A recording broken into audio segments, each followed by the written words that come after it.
This is without a doubt going to be one of my favourite books of the year. I'm going to try and do some tidying up and fill up these book carts. Quite a stack of books were acquired because he's maybe a little bit bitey. And welcome to another Bookish video from me, Johanna, me, my dog and books. It's another weekend reading vlog. It is so hot outside, so this morning I've been a run early, walked the dogs, and then just washed and stuff. My hair is wet, and the thought, my snippies dropped. And the thought of trying to dry my hair in this heat is not good. So I've just put it in pigtails, and I'll just need to dry like that. Patty is lying in here. I'll show you where Lucy is. She's got her spot in the sunshine just now.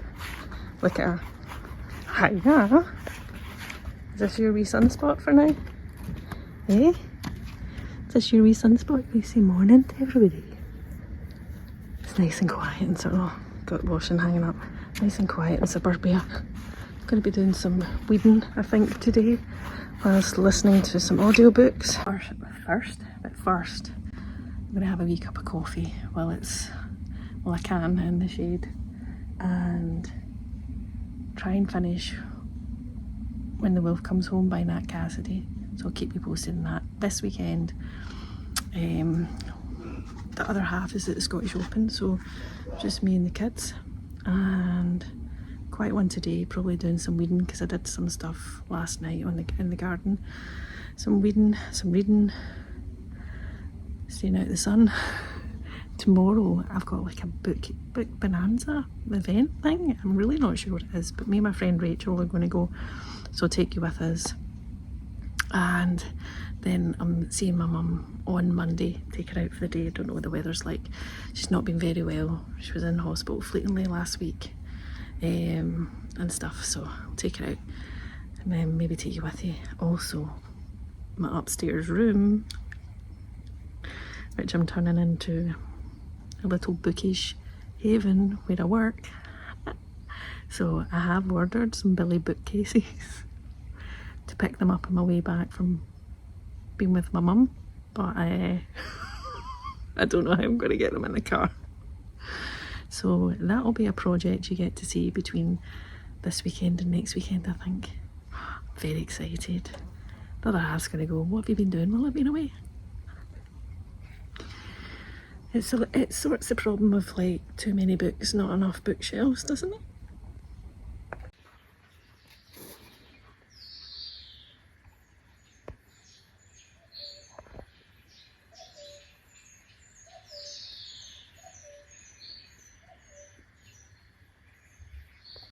I've found some shade I can read in, thank God. I tried sitting over there. It's too hot. Even the doggos have gone inside. Look at Patty. Where Lucy is. They keep coming out and then going back in. Hoping to finish this, and I am loving it. Stay cool, stay cool. I just finished When the Wolf Comes Home. And wow, that was profound. Like, even the afterword, I'm just gonna have to sit with my feelings for a bit and come back to you, because I don't know how to. Oh, such a blend of horror and tenderness. Woofed. I've got Mary by Nat Cassidy. Now I need to get Nestlings on here. Outstanding. Friends, it's too hot. Even my contact lenses are shriveling up in my eyeballs. I've came up here into this room to try and do some stuff outside of the sunshine. It just feels like a furnace. But, so I may as well talk to you about these. Excuse the mess around me. Oh wow, so I'm halfway through this. I'll tell you about that in a minute. But this, see if I can come a little bit closer to you. Oh, there we go. Oh, excuse the attire. Well, actually no, don't excuse anything. It's too hot for anything other than sleeveless tops and sleeveless tops. Yeah, and shorts. When the Wolf Comes Home by Nat Cassidy. Right, so I started this last weekend and I was buddy reading it with my friends Bethany and Rachael. It's the first Nat Cassidy I've read, and wow. Wow. Whew, how to describe this? So it is horror, but it's horror as it says here, brims with both horror and heart, and that is the best description of it. So we follow Jess, who is a wannabe actor. She's working in a diner and she's finishing her shift, and she discovers a terrified little 5-year-old boy hiding in the bushes, and soon discovers that said terrified 5-year-old boy is terrified of his dad, who kinda is of a level of anger and violence that like can literally destroy people because he's maybe a little bit bitey, right? So you think, werewolfy kind of horror story. Oh no. It is so much more than that. I'm not going to tell you because that'll be a spoiler, but there's so many layers in this. There's Jess, who is the main character, the little 5-year-old boy who is just delightful and has a lot of fear. They're obviously being pursued by the little boy's dad. In amongst that, there's also an FBI agent or something, because there's an incident that happens. Is it in Jesse's apartment block or hotel? I can't remember, but full-on massacre, right? So FBI agent on the hunt for Jesse and the 5-year-old. Jesse's mum, called Cookie, delightful character. Jessie and her mum have a really good sort of bestie relationship, and they're just like, Cookie was one of my favourite characters. It's just a little boy, but the relationship between Jessie and the little boy is delightful. And there's layers to this that I can't even properly describe without giving you spoilers, other than to say, like, I found this profound. So much tenderness is thread through this horror. I had no idea Nat Cassidy wrote like this. So I've got Nat Cassidy's book Mary, and the other one that's referenced like this, because I got it from an Abominable book subscription, so I've got signed border plate. The other books by them, doesn't say. No, it's normally lists of books. Though also, content warning, which I highly recommended, was grateful for, not everybody is, but wow. I mean, wow. Another book is called Nestling? Can't really remember. Oh yeah, wait a minute. His novels, including Mary and An Awakening of Terror and Nestlings, have been featured on best of lists in Esquire, Harper Bazaar, NPR.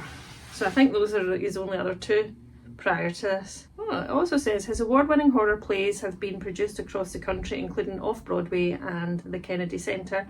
You've also maybe seen Nat guest starring on shows like Law & Order, SVU, Blue Bloods, Bull, Quantico, FBI and many others. But that's a topic for a different bio. He lives in New York with his wife. If you love horror with heart, that's going to leave you thinking for a long while after it, please read this book. This is definitely 5 stars for me. So I came out of that because the last like the last sort of third of it felt, it was building up. Because obviously you've got the kid and Jess on the hunt, or being hunted. And so that was building, and then it's still sitting with me. And I've started this one, My Friends by Fredrik Backman, on audio, and I'm about halfway through. Man, from going from the emotions to this to the emotions to that, Woofed! I am sucked in. Like, I only started this yesterday maybe. I'm more than halfway through already. So let me try and... Oh, let me double check. I think the wind is blowing my windows, hold on. That's the only problem when you've got a through wind going through and it like... So anyway, I just had to start the curtains, the hook had come out. Right, what was I saying about this? So I could read you the synopsis from the book, but I'll try and do my best. So we have almost like two timelines. We have a main character, and I'm just checking it's spelled the same. Yeah, spelled the same as my wee sister's name. We have a main character called Louisa. She's just turned 18, and we found out that she's kind of still grieving, as everyone does when they lose a friend. She's lost a friend called Fish, who she spent a lot of time with as they grew up in foster care. But ever since like she grew up, she had a love of, or was growing up, she had a love of art and paintings and what art can do for people. And there was this particular painting that she used to see, which was of like the end of a kind of pier, kind of like, not this, but the lake or something like that. And in amongst the lake would be, in the lake you would see this group of 4 friends, I think, or was it 3? Because the artist was one of those friends. And the artist, what's their name? It doesn't say on this bit. Right, so she's always had a thing for this piece of art. We go into museums and sometimes she would, not the art by this artist, but she would sometimes leave a little bit of graffiti of a fish, because that was her friend's name, Fish, nickname. And she's not really on the run, she's kind of homeless, she's kind of lost her way.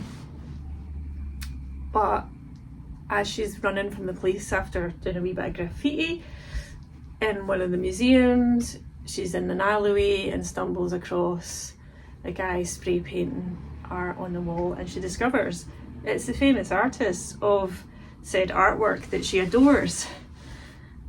And because the police are chasing her, they come along, pick him up like a homeless guy, and he's already ill, so he kind of dies in hospital.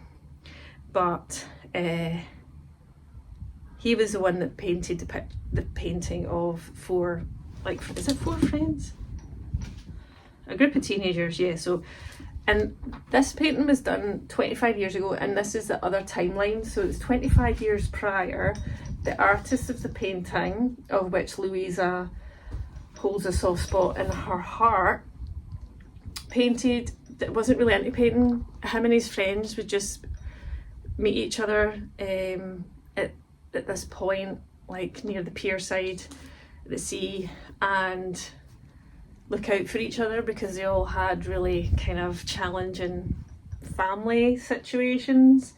And we were starting to learn about each of the friends, and a few of the friends really encouraged the artist to paint. They wanted him to, they saw that must have creative talent and wanted him to get out of where he was. But if we fast forward to 25 years later, one of the best friends, Ted, of the artist, who was with him when he died and was still really, really close, seeks out the young teenager called Louisa, because the artist wanted to gift her this really poignant painting that she has in life, but it's also really valuable. Anyway, Ted and Louisa go on a bit of a journey to find out how to maybe sell the painting, whilst we hark back to Ted's childhood 25 years ago with the artist and their close friends. I'm maybe not doing it the best. Like, when I first read the synopsis for this, I was like, okay. But honestly, and I'm not an art aficionado, I don't really know much about art, but I love how creativity and art can express feelings, and how any level of creativity, be it reading and talking about books or crochet or anything that maybe feels kind of like a creative output, can express people's thoughts and feelings. And there's so much in this that talks about that in a really accessible way. But also we're dealing with present day main character Louisa, who is trying to navigate the world without her best friend, and also Ted 25 years later as he meets Louisa trying to navigate the world without his best friend and the artist. So given the fact that one of my best friends died last month, it's a really poignant read, but I'm loving the writing because Fredrik Backman, and I pretty much love everything he writes.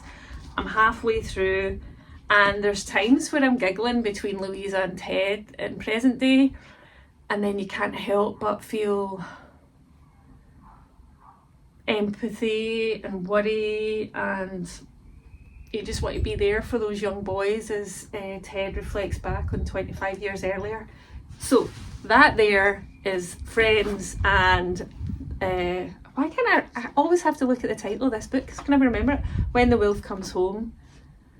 I have a feeling that, well, this is definitely 5 stars. This might be. I'll try and finish it for this weekend's vlog.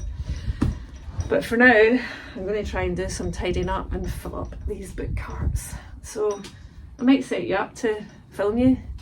If I can still see, I might need to put drops in my eyes.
I love Sunday mornings like this.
came back from a bookish day and I've had an IBS flare up, so Lucy's looking after me and I'll check in later.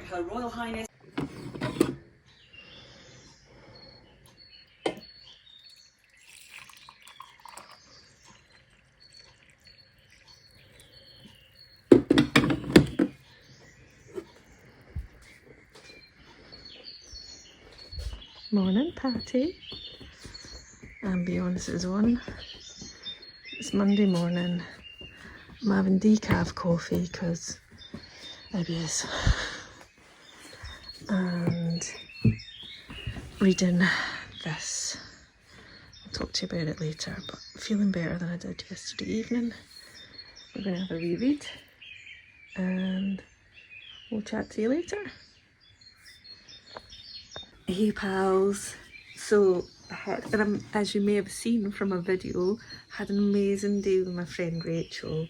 So nice. So we went, the reason we caught up was because we had tickets to, like, was it Glasgow Book Bonanza event. So that was the wee bit, there was like little stalls, lots of indie publishers and book merch. Fortunately for me, on the book front it was quite a lot of romantasy. Which isn't my genre, but it was nice to speak to authors, and I got some book merch which I'll show you later. And then we went round some charity shops and into some bookshops. Books were bought, I will show you. Also got a really nice homemade knitted baby blue jumper for like £4. I can't buy a ball of yarn for £4. Like, it was lovely, I'll show you. Plus I do like kind of baby, I'm wearing baby blue just now. But I would have shown you last night, but as I was leaving my friend Rachael, I could tell like I was getting a bit of an IBS flare up. It just happens every so often, and my stomach was starting to get really sore, and then I get like a wave of fatigue. TNI. Anyway, so when I got in, I just like, literally my bags are still at the front door. Dropped my stuff, got my jammies on and passed out on the couch for about an hour and a half. Then kind of was able to eat dinner a wee bit and then watch some true crime. Actually, what was the one? It was this one, like, the image for it is rubbish. So this was one of the first cases, and maybe it was 2018, 2019 when it was trialled. The first one of like where where cameras were allowed into court. It was a Glasgow High Court, so we don't have that in the court system until then. And this was the story of a missing girl in Margaret Fleming who went missing, well, technically went missing, was identified as missing in 2016, 2017. And that was triggered because the two people that cared for her, who were family friends, I think had reapplied, like the benefit system for carers and stuff had changed, so they had reapplied for her care benefits. And that's when social work had realised they hadn't seen Margaret Fleming for 17 years or something. I think there's issues around that. Anyway, that kicked off a whole investigation into her disappearance and potential murder. Margaret Fleming was a young person at the time, so if she was still alive, she would be like 35, 40, but nobody, she had learning disabilities, so she lived with her dad until he died of cancer, and her dad had nominated these two family friends to care for her.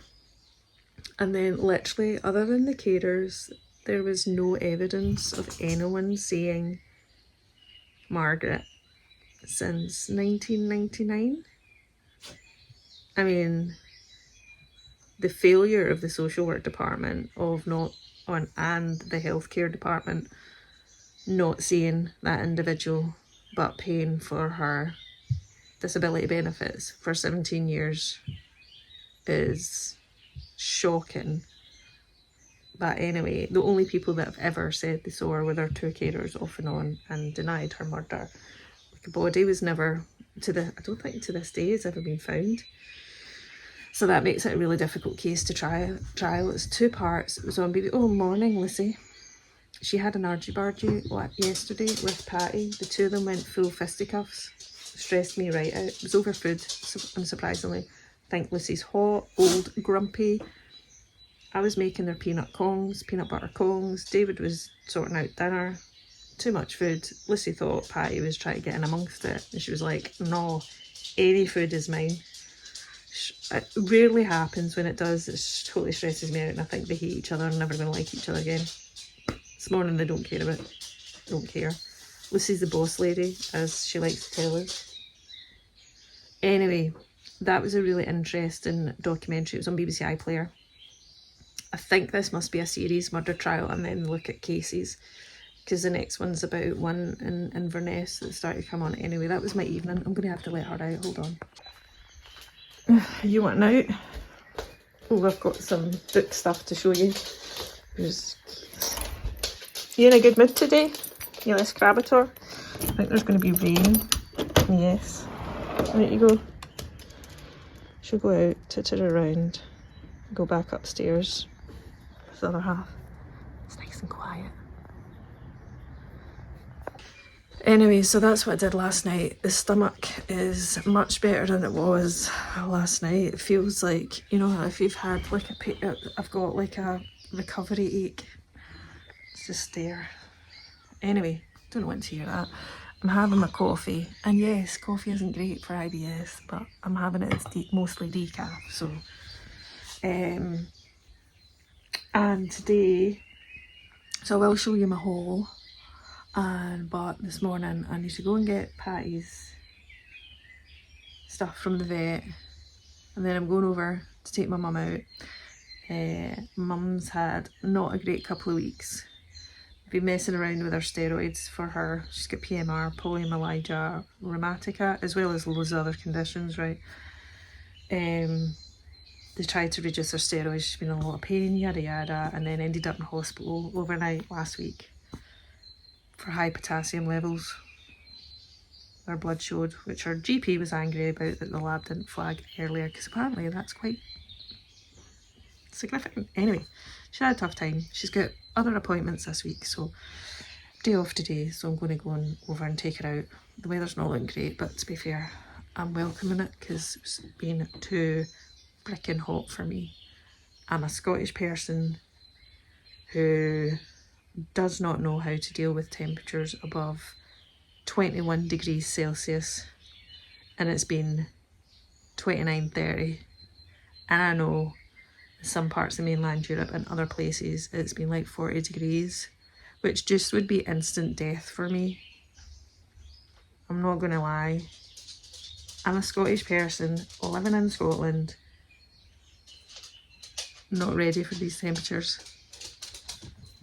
She'll be back upstairs now. She's done her business, back up to lie beside her dad in bed. The two of them will just sleep until it's time for me to take them out to walk, which I'll need to do. But anyway, yeah, I'll do that. And then I need to record Wednesday's video, and I did a wee poll on my posts on my channel, and overwhelmingly, so it was between two must-read summer thrillers or the weirdest books I've read. Both of which I've got lists for, so I'm going to do the must-read summer thrillers because that was probably quite seasonal. So I'll do that at some point today, tomorrow. I'm at work tomorrow. I'll need to do it today and edit it tomorrow night. So you've got it for Wednesday. Anyway, this is the kind of stuff you don't need to know about, but I shall take you on my travels again. Out with Mum. You going to say hello, Mum? We've came to Braehead, take her out shopping for the day. It's too hot outside, but it's nice and cool in here.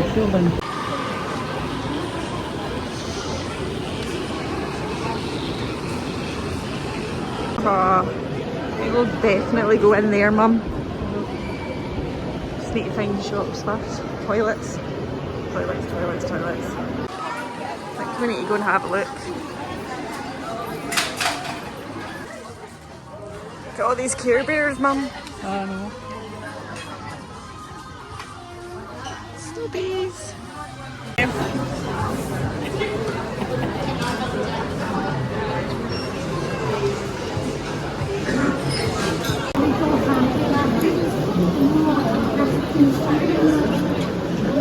Look at those colouring books, Mum. Oh, Cosy book shop.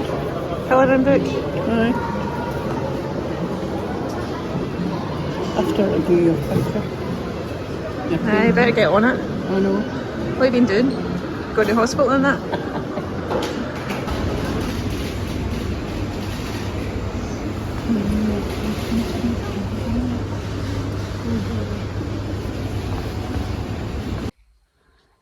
I got the bookcases and I'm just unpacking them, and the OH is going to build them because he loves flat pack.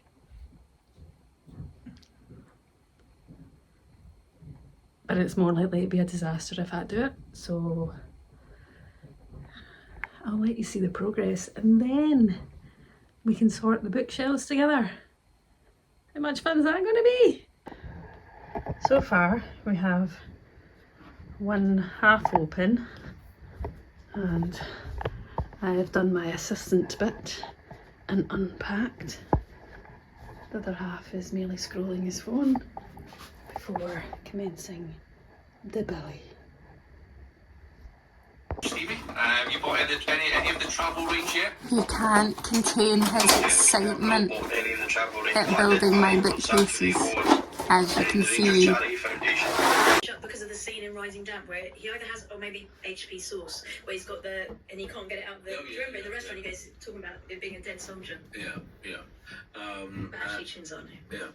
The ad that was voted best advert of all time was the Wild Horses Guinness advert. You know, with the horses are coming out the sea. I'm trying to speak over David's podcast, but shelf number 1 is up. And there's another one. Which Fortunately, these are going to get covered, but that's fine. Honestly, comic store guy. Maybe. No, it'll get covered. I've got an interesting question for this. So exciting. Don't know if that's too big. Involved either of you are in any of the Big Bang shows, but Might need to they were adjust. hugely popular, and the spin-offs are now still Yeah. hugely popular, and yet I'm getting to do the final shelf. We'll see. See again. I think he gave up. Oh, and look at this. Like, one's here. There's something wrong with my... This is why I don't build things, by the way. Honest to God. How do I think things are straight? And then it's 1, 3, 4, 5, 6, 7, 8, 9. 1, 2, 3, 4, 5, 7, 8, 9. You find this interesting, friends? Watching me take the glory on the last bit, the last shelf. I do think this will be quite a good room for filming. Like, once I figure out the lights. Maybe. I don't know. Well, at least I've got natural light coming in the window, except it is. I don't know what time it is. Like, that looks about straight. Like, legit don't know what time it is.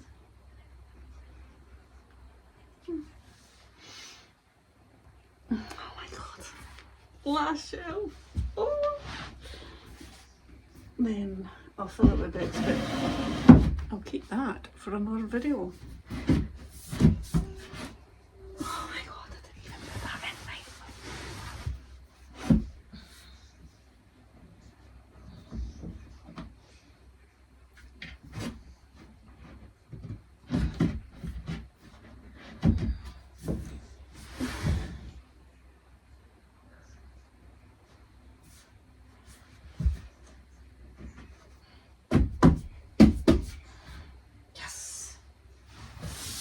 Is it? More shelves to polish. Look.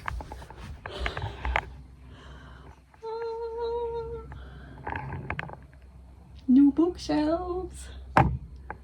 Lots of tat.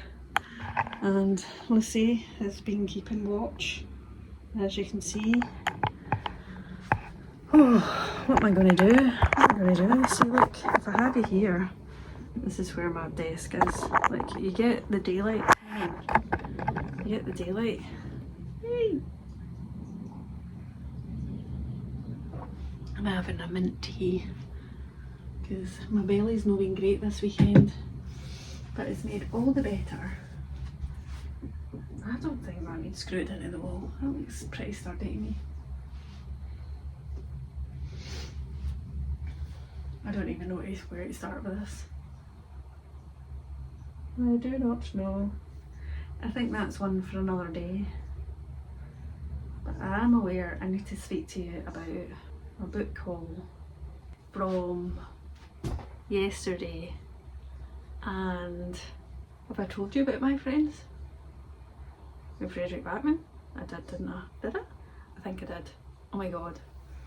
See if I edit this and realise I haven't. That'll be sad times. Anyway, I'll check back in because I am done. So yay! Book shopping was had with my friend and I even spent the day with my mum. So I'm going to finish this weekend's vlog by showing you what I picked up. Quite a stack of books were acquired.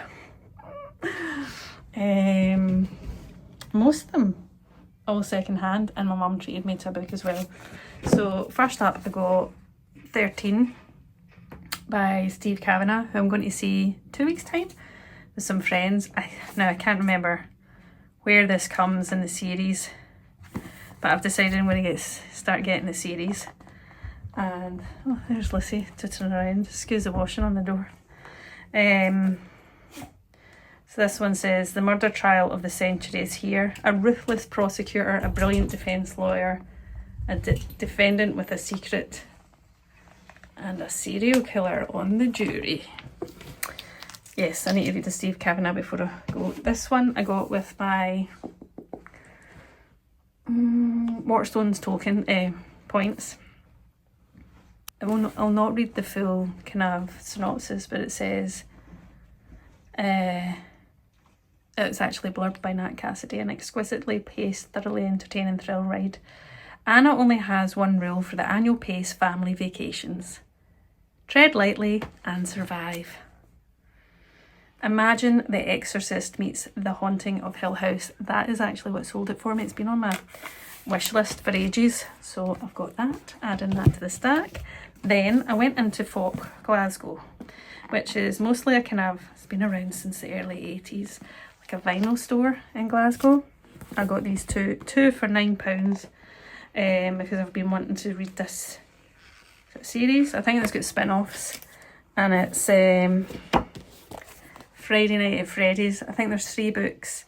This is book 1, The Silver Eyes, and it says, from the creators of the best-selling horror video game series Five Nights at Freddy's, is basically 10 years after the horrific murders of Freddy Fazbear's Pizza ripped their town apart. Charlie, whose father owned the restaurant, and her childhood friends reunite on the anniversary of the tragedy to find themselves at the old pizza place, which has been locked up and abandoned for years. After they discover a way inside, they realise that things are not as they used to be. The 4 adult-sized animatronic mascots that once entertained patrons have changed. They now have a dark secret and a murderous agenda. I'm here for terrifying robot mascot giant animals. Kind of like, what's the horror movie? That's kind of like Child's Play, but yeah, weirder. It does say, not suitable for younger readers. Yay! So I've got those 2. Also picked this up for £1.50, The Woman in Me by Britney Spears. I read this on audio, really liked it, and this will go on my shelf with the Paris Hilton one, and I'll probably do a reread. Then I got Chris Carter, Genesis. I think this might be book 10 or 11, I can't remember, but I'm collecting all the Chris Carters and I haven't got this one. So I got this from Oxfam, and I'm just taking all the stickies off while I'm telling you about it. It says, a killing like no other, a killer more twisted than he's ever seen before, a case that will test him to the limit. Has Robert Hunter finally found his match? So Robert Hunter is the detective in these books. I bloomin' love Chris Carter. If you love dark thrillers, check him out. Then, very rarely do you see it in the wild, is Stephen King. Actually, what one did I get from my friend? Rachael picked up a paperback, a really good paperback edition of Holly. So she got that, and I got this hearty, blooming, heavy hardback, and it's Hearts in Atlantis, which I think I've read years and years ago. Don't ask me what it's about. I don't know. I think it's different. Is it different parts? Stephen King, whose first novel Carrie was published in 1974, the year before the last US troops withdrew from Vietnam, is the first hugely popular writer of the TV generation. That's just how old this is.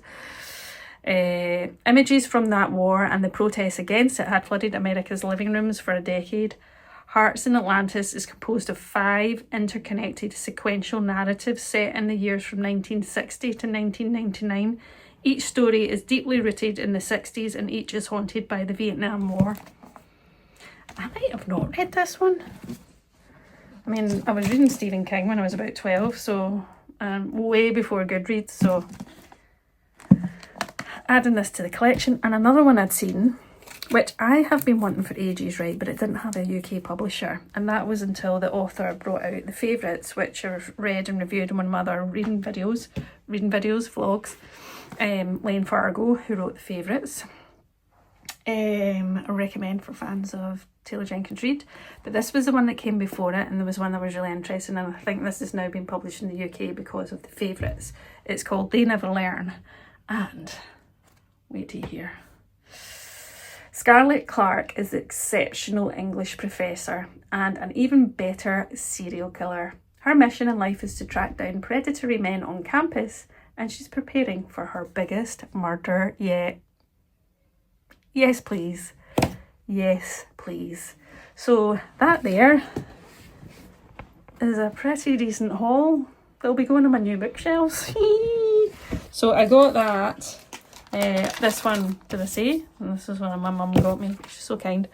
And I think the heat's coming in. Why am I wearing the fleece? My friend in work gave me this wee fleece because she was getting rid of some clothes and she couldn't be bothered venting it. And I'm like, thank you very much. Anyway, I have a couple other books to show you before we wrap up. But first, I need to say thank you to the lovely Estelle who watches my videos, is here one of our YouTube friends and is also on Instagram. She kindly sent me this. It's a little cheery up gift, and it's The Coast Road by Alan Murren, and I had this on my wish list. And I'll not read the full synopsis, but also can we see inside of this? It's lovely, isn't it? It's lovely. It says, it's 1994 in a small village on the coast of Ireland, and everyone is talking about Colette Crowley, the writer of The Bohemian, the woman who left her husband and sons to pursue a relationship with a married man in Dublin. It says, from a sharp new literary talent, The Coast Road is a brilliantly observed novel about closed community, the limits placed on women's lives, and the consequences of daring to move against the tide. This is also giving kind of summer vibes a little bit, isn't it? But probably read it any time round, so I'll be reading that. Thank you very much. So kind. So kind. And then I have 2 book reviews, but I can't remember if I've reviewed this one. So already. It's been a weekend. So I'll edit that out if I have, but if not, you're getting it.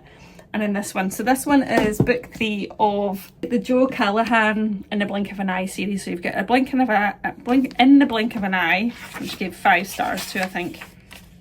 Then the next one I gave 4. Leave No Trace. I was just checking. So it's the Cat and Locke series. Cat is the human detective and Locke. So it's DCS Cat Frank. She's a human detective, and Aid Locke, who is the AI detective. So the both of them work together. So this is book 3. So obviously we'd recommend reading book 1 and 2. Honestly, they do, you know, with some series, this was really good. I really enjoyed it. And this one, I mean, it starts with A headless, handless body is found buried in the Warwickshire farm. The future policing unit are called to investigate. This is wild. I wouldn't read too much more into it, as into the plot. It is such a good page turner. It's short. It's really short, kind of succinct chapters, and then you also get like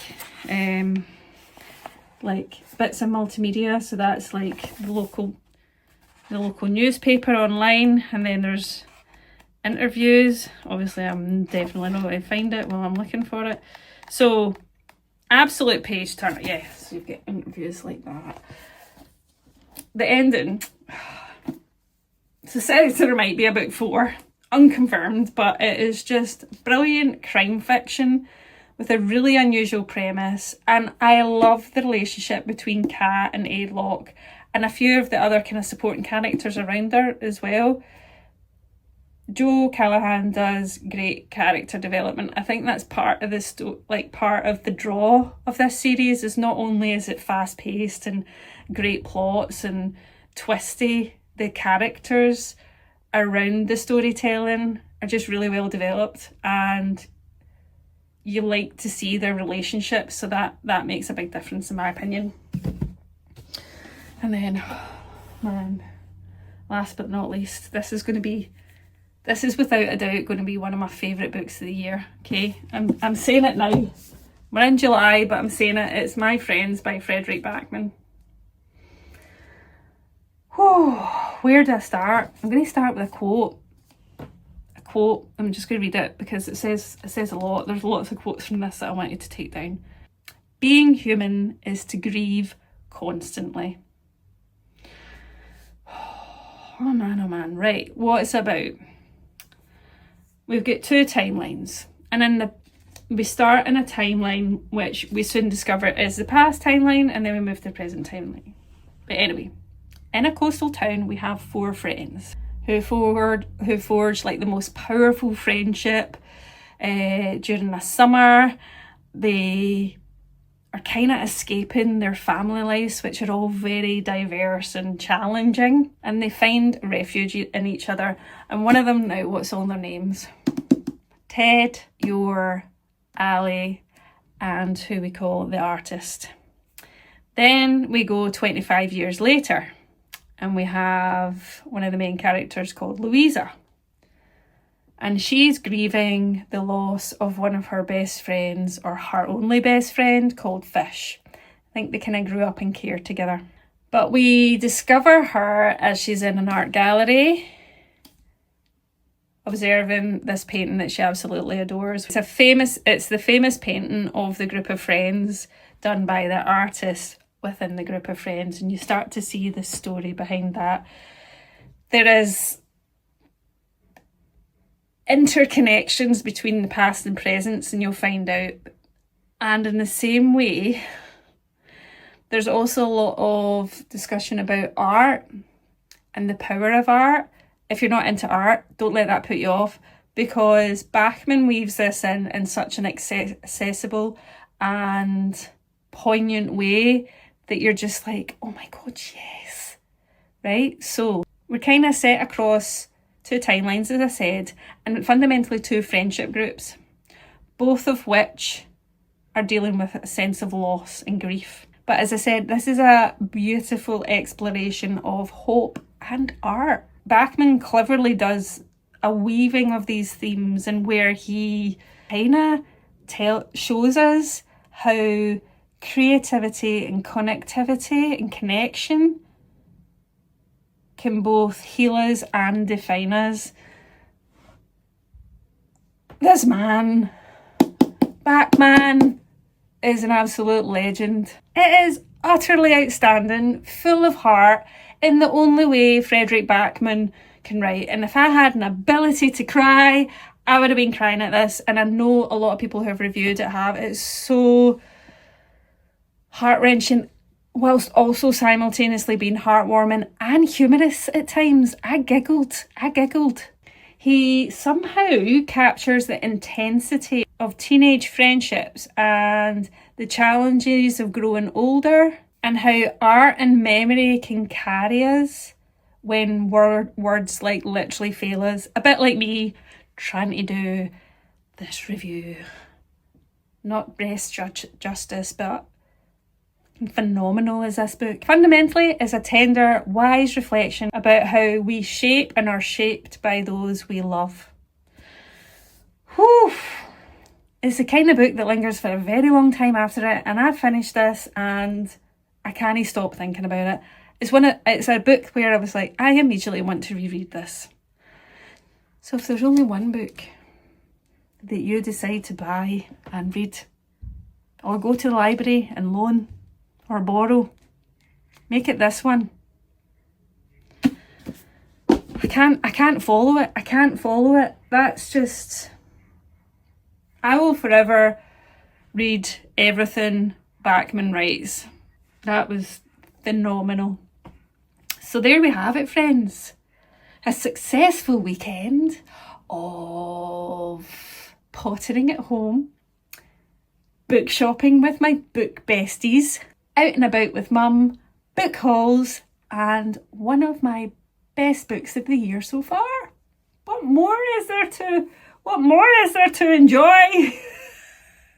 Hopefully it's a joyous end to another weekend reading vlog. And I want to say thank you as always for liking, for commenting. And if you don't already, please do subscribe. And I look forward to chatting to you in the comments and coming back and seeing you in another bookish video very, very soon. Cheerio!